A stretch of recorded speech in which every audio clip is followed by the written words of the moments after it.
Investment world में compound effect होना बहुत ही जरूरी है। इन्वेस्टमेंट आप कर रहे हैं और आपका जो ग्रोथ है वो कंपाउंड नहीं हो रहा है तो आपका ये इन्वेस्टमेंट ठीक नहीं है। तो कंपाउंडिंग इफेक्ट जानने के लिए मैं आपको एक एग्जांपल के रूप में बताता हूँ।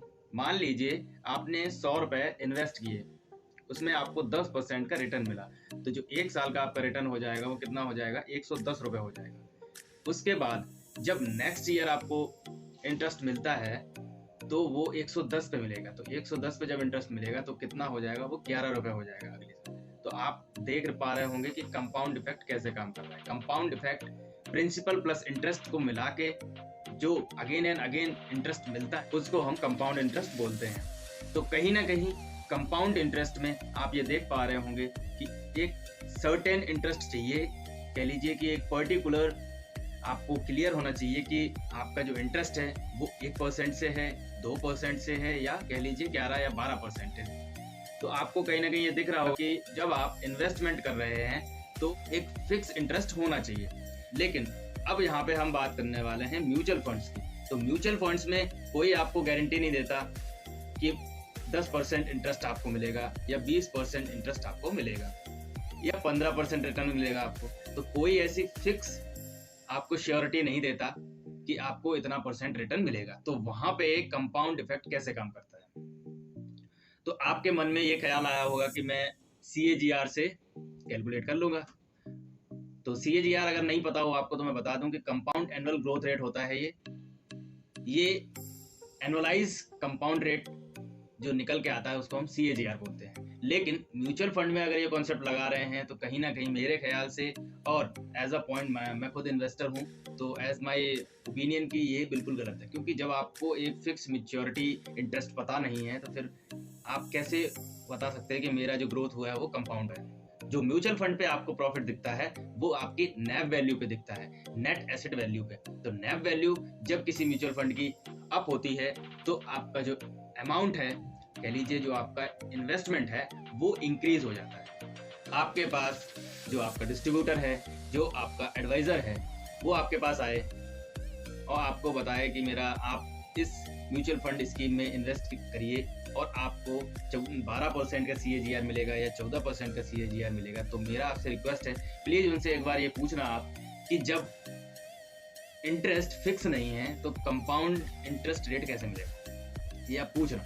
तो मैं आपको बता दूं म्यूचुअल फंड में कंपाउंड इंटरेस्ट कैसे काम करता है। जानने से पहले आपको पता होना चाहिए कंपनी के बारे में। तो कंपनी जब फंड उठाती है इक्विटी मार्केट से तो वहाँ क्या होता है कि जब कंपनी का प्रॉफिट आता है क्वार्टर टू क्वार्टर, तो कंपनी क्या करती है, उस प्रॉफिट को री इन्वेस्टमेंट कर देती है। जब वो उस प्रॉफिट को अपनी कंपनी में री इन्वेस्टमेंट कर देती है तो कंपनी का जो स्टॉक प्राइस है वो स्टॉक एक्सचेंजेस पे रिफ्लेक्ट होता है, यानी बढ़ता घटता है। जब कंपनी अच्छा ग्रोथ दिखाती है तो कंपनी का जो स्टॉक प्राइस है वो हाई हो जाता है। जब कंपनी का स्टॉक प्राइस हाई हो जाता है तो क्या होता है, जो कंपनी का शेयर है वो हाई हो जाता है।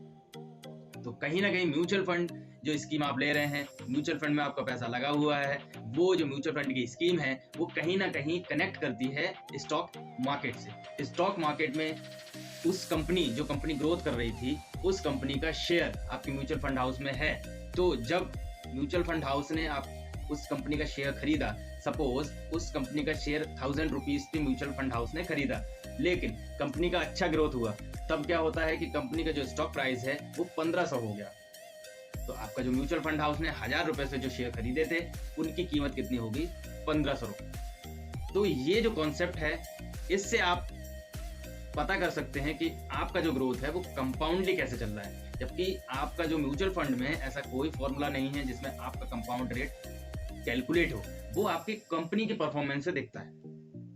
अब इसको आप चाहें CAGR से कैलकुलेट कर लें या XIRR से कंप्लीट कर लें या फिर आप सिंपल एनुअलाइज रेट से कंपेयर कर लें, तो ये जो तरीके हैं इनसे आप कंपेयर कर सकते हैं। लेकिन जो आपका म्यूचुअल फंड स्कीम का जो रिफ्लेक्शन पड़ता है वो किसी भी कंपनी या बॉन्ड्स या सिक्योरिटी में जो चेंजेस होते हैं उनके बेस पे आपका म्यूचुअल फंड हाउस का रिफ्लेक्शन होता है।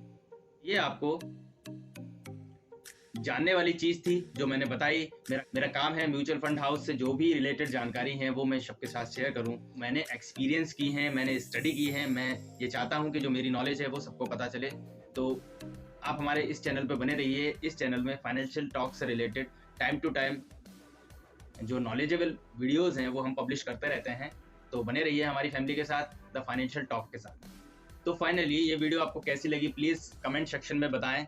वीडियो अच्छी लगी तो लाइक करें, सब्सक्राइब करें और हमारे चैनल को ज़्यादा से ज़्यादा शेयर करें, ताकि ये नॉलेजेबल वीडियो हर उस मिडिल क्लास फैमिली तक जा सके जिनको इस वीडियो से रिलेटेड जानकारी चाहिए या उनको इन्वेस्टमेंट में कैसे ग्रोथ करना है इसकी जानकारी चाहिए। तो मिलते हैं अगली वीडियो में, तब तक के लिए अपना ख्याल रखें, सुरक्षित रहें।